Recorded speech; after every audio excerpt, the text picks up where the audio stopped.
ఆర్మూర్ నియోజకవర్గం అధ్యక్ష, అక్కడ నందిపేట అనే మండలం ఉంది అధ్యక్ష. అక్కడ 1998లో ఇంటికి 5 రూపాయలు వసూలు చేసుకొని బస్సు డిపోకు 5.5 ఎకరా స్థలం కొనిచ్చినాం అధ్యక్ష. ఇంటికి 5 రూపాయలు వేసుకొని 1998 ఆ రోజు గౌరవనీయ మాజీ ముఖ్యమంత్రి అప్పటి రవాణా శాఖ మంత్రి శిలపలకం అక్కడనే ఉన్నది అధ్యక్ష, నందిపేటలో ఉన్నది. కల్వకుంట్ల చంద్రశేఖరరావు రవాణా శాఖ మంత్రులని అప్పుడు వేసిన, అంటే ప్రత్యేకంగా ఎందుకు ఇవ్వాల్సి వస్తుంది అధ్యక్ష, ఉత్తర తెలంగాణ ఎప్పుడు ఈ రకంగానే వెనుకబాటుతనం గురవుతుంది అధ్యక్ష. ఇంటికి 5 రూపాయలు వేసుకున్నాం అధ్యక్ష, బస్సులు వస్తాయి, బస్సు డిపో వస్తుందని. అది ఈరోజు చివరికి మా పరిస్థితి ఎంత అంటే 2 సంవత్సరాల నుంచి రవాణా శాఖ మంత్రికి ఎన్ని లెటర్లు ఇచ్చామో తెలియదు. ఒక్క నిమిషం అధ్యక్ష. చివరికి ప్రజలు రస్తారోకలు చేసి హైకోర్టుకి వెళ్ళారు అధ్యక్ష. మా పైసలు మాకు ఇప్పియండి, మా భూమి మాకు ఇప్పియండి, మళ్ళీ మీరు ఆర్టీసీ తాకట్టులు పెట్టుకొని డబ్బులు తెచ్చుకొని ఉస్నాబాదు మంతెన ములుగు మీరెందుకు కట్టుకుంటారు అధ్యక్ష మా పైసలతో? ఒకటి చెప్పిందేనండి, నేనేమంటున్నాను అధ్యక్ష, మేమేమంటున్నాము, ఇప్పుడు మాజీ శాసనసభ్యుడు సార్ 10 కోట్లు పెండింగ్ ఉంటే నేను వసూలు చేసి ఇచ్చాను అధ్యక్ష. 10 కోట్లు మా ఆర్మూర్కి డబ్బులు తీసుకొస్తే మీరెందుకు ఉండవుతారు అధ్యక్ష? మాకు బస్ డిపోలు వద్దు, బస్సులు వద్దు, బస్ స్టాండ్లు వద్దు, నక్సలిజం లేదు, చచ్చిపోయినరు, మళ్ళీ నక్సలిజం పంపిస్తారట్ల మీరు. ఇది ఒక్కటి అధ్యక్ష. Kudwanpur SC hostel BC hostel కూలిపోతున్నాయి అధ్యక్ష. ఎంతమందికి అని తిరగాల, ఎవరెవరిని అడగాల? అసలు ఎందుకు అసలు నాకు ఈ శాసనసభలు ఎందుకు వచ్చి నాకు అర్థం కావట్లేదు. 6 నెలలకు 2 లక్షల జీతం తీసుకున్నాడు, 2 గన్మెన్లను పెట్టుకున్నాడు. ఈసారి సెక్రటరియట్ అధ్యక్ష మీరు దయచేసి మీరు అధ్యక్ష కొత్త ఏదైతే సెక్రటరీ ఉందో అధ్యక్ష మీరు వీడియో విజువల్ 200 సార్లు వెళ్ళాను అధ్యక్ష, ఒక్క మంత్రి ఉన్నాడు. మరి మళ్ళీ ఈ వాస్తు పిచ్చి ఇలా పట్టిందో తెలియదు. అధికారులు ఉండరు, ఎంతమందిని అడగాల, ఏమేం చేయాలా చెప్పండి, మీకు ఏమి ఇయ్యము. మళ్ళీ ఎలక్షన్ వచ్చినప్పుడు ఏదైనా కొద్దిగా ఇస్తాం, తాయిలు గంగలు పోతుంది. మేము 4 దగ్గర బుద్వాన్పూర్లో అధ్యక్ష ఎస్సీ. ఒక్క నిమిషం అన్న, ఇక మాట్లాడినండి నాకు దయచేసి. నేను ప్రజల సమస్యల గురించే మాట్లాడుతున్నాను, రాజకీయాలు అస్సలకే మాట్లాడను ఈ వేదిక ద్వారా. ప్రజల సమస్యలు కూడా చెప్పకపోతే ఎవరు మాట్లాడతారన్న సామాన్యుడి గురించి అధ్యక్ష. ఆర్మూర్లో జిరాయిద్ నగర్ ముస్లిం పిల్లలు ఉంటారు అధ్యక్ష, మొత్తం కూలిపోయింది, గోడలు కూలిపోయినాయి. జిరాయిద్ నగర్లో ఎంత రిక్వెస్ట్ 2,30,00,000 ఎస్టిమేషన్. మరి ముస్లింలని జనజీవన దూరం వెళ్దామా? అట్లాంటి పరిస్థితులను నెట్టి వాళ్ళని ఏ వాదనకు తీసుకువెళ్దాం? మళ్ళీ తీవ్రవాదులు అంటారు, ఉగ్రవాదులు అంటారు, మళ్ళీ ఇట్లా చేస్తారు, రెచ్చగొడతారు, వాళ్ళతో కలిసి ఉండరు, మళ్ళీ మా మీద విషయం చెబుతారు. నేనేమంటా అధ్యక్ష, చిన్న చిన్న సమస్యలు అధ్యక్ష, మేము ఏం అడుగుతలేము. ఆ హాస్టళ్ళు పిల్లలకు స్కూళ్ళు 2 కుద్వాన్పూర్లో ఆల్రెడీ ఎస్టిమేషన్స్ వచ్చినాయి అధ్యక్ష. BC hostel, SC hostel. నేను ఓసీ హాస్టల్ అడగట్లేదు అధ్యక్ష, నేను రావులు రెడ్డిల హాస్టల్ అడగట్లేదు. అది అడిగేటోళ్ళు చాలామంది ఉన్నారు. BC SC Kudwanpur land ready ఉంది 5 ఎకరాలు. రెండోది జిరాయిత్ నగర్లో ఒక ముస్లిం స్కూల్ ఉంది అధ్యక్ష, చాలా వెనుకబడ్డది, అంత కూలిపోయింది సగం. ఎవరికి చెప్పుకోలేకపోతుంది అధ్యక్ష, నేను చెప్తున్నాను సామాన్యుల వశం. ఇంకా రెండోది అధ్యక్ష, ఈ స్కూల్స్లో శ్రీధర్ బాబు గారు నోటు చేసుకున్నారు అధ్యక్ష. ఎన్నిసార్లు నోటు చేసుకున్నారు అర్థమవుతుంది. ప్రతి ఒక్కరు నోటు చేసుకున్నారు. 2 సంవత్సరాల నుంచి నోట్ అయింది. ఆ నోట్ ఎక్కడ ఉందో తెలియదు, మాకేం అర్థం. మేమేమన్నాం అధ్యక్ష, ఆ రోజు మొత్తం స్కూళ్ళతో సహా చెప్పాను అధ్యక్ష.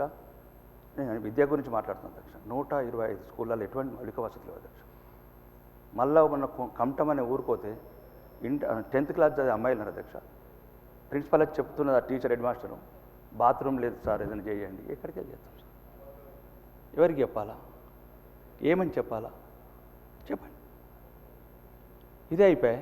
మాకున్నదే 4-5 రోజులు పెట్టిండ్రు. ఇక 2 సార్లు మాట్లాడాలి, మళ్ళీ మీరు దొరకరు లేనారు. అప్పుడేమో నోటు చేసుకున్నాడు, నోటెడ్ అన్నాడు, 20 కోట్లు. మీరు ప్రత్యేక కమిటీని పంపించారు అధ్యక్ష. రాగండి, ఇంటిగ్రేటెడ్ సంగతి తర్వాత చెప్తుండే ఆగండి అధ్యక్ష. అదొకటి. మౌలిక వసతులు ఇంతకుముందు శ్రీధర్ బాబు గారు అండ్ ఒకసారి కోమటిరెడ్డి వెంకయ్య గారు నోటెడ్ చేసుకున్నారు అధ్యక్ష. 2 సంవత్సరాలు నోటెడ్ ఫైల్ ఎక్కడ ఉన్నదో జర వెతుకమనండి అధ్యక్ష, కొద్దిగా డబ్బులు కేటాయించమనండి. అట్లనే మా దగ్గర ప్రత్యేకంగా అధ్యక్ష ఈ కొన్ని ఇల్లు మొన్న 3,500 ఇచ్చారు అధ్యక్ష. కొద్ది వరకు సరిపోయినాయి అధ్యక్ష. కొన్ని ఊర్లలో ఏంటంటే ఇంతకుముందు ఉన్న టీఆర్ఎస్ ప్రభుత్వం కావచ్చు, టీడీపీ కావచ్చు, కాంగ్రెస్ కావచ్చు, ఇళ్ల స్థలాలు ఇచ్చారు కానీ పట్టాలు ఇవ్వలేదు అధ్యక్ష. మదనపల్లి, గంగడ్డ అన్నాడు కూడా, ఇట్లాంటి విలేజ్లలో, గాదెపల్లి విలేజ్లలో వాళ్ళు ఏమంటున్నారంటే అది పట్టా కన్నా ఇందిరమ్మ స్కీములో అర్హులం అవుతామని. కాబట్టి దయచేసి కలెక్టర్ గారికి మీ ద్వారా మంత్రికి చెప్పడం ఏంటంటే, కలెక్టర్లకు ఆర్డర్స్ ఇచ్చి ఎక్కడైతే 10-15 సంవత్సరాల కింద ప్లాట్లు ఇచ్చి వాళ్ళకి పట్టాలు ఇవ్వలేదో, పట్టాలు ఇస్తే వాళ్ళకు కూడా ఒక గూడు వస్తుంది అధ్యక్ష.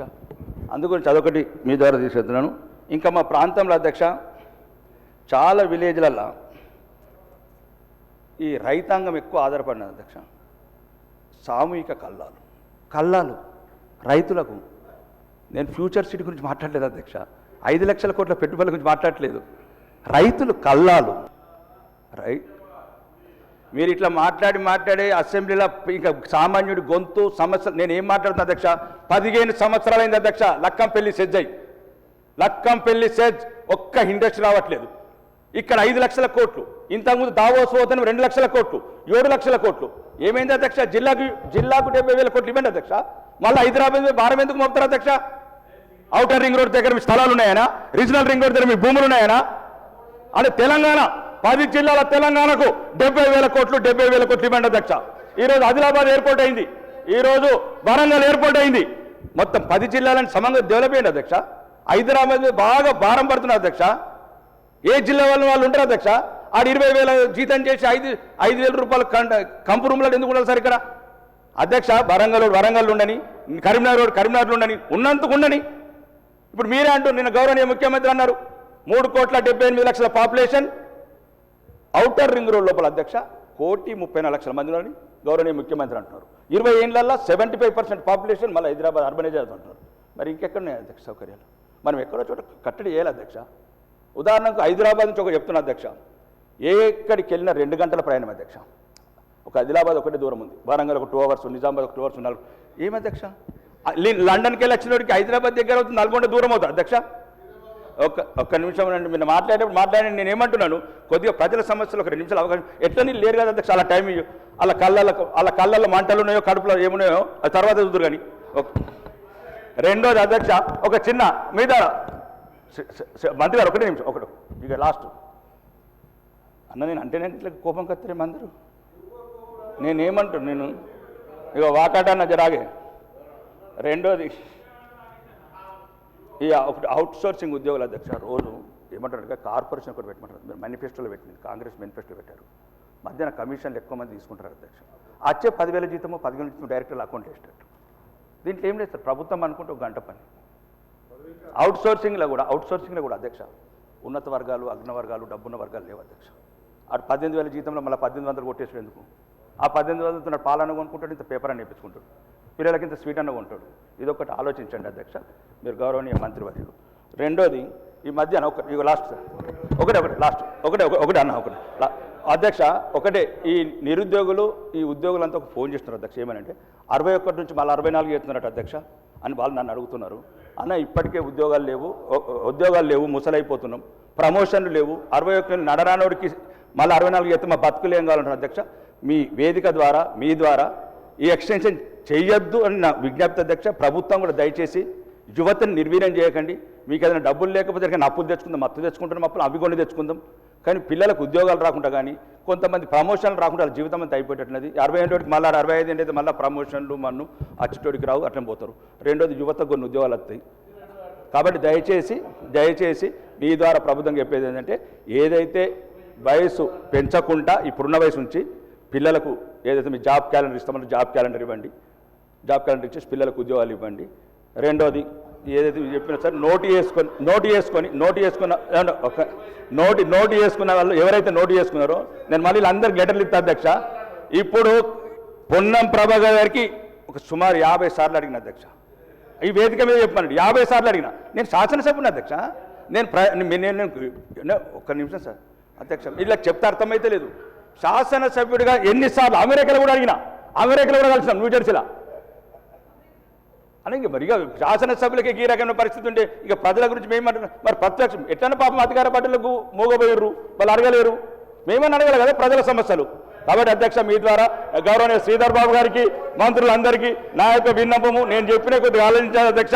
పేదల పట్ల దయ చూపండి అధ్యక్ష. శంకరన్న కూర్చోండి.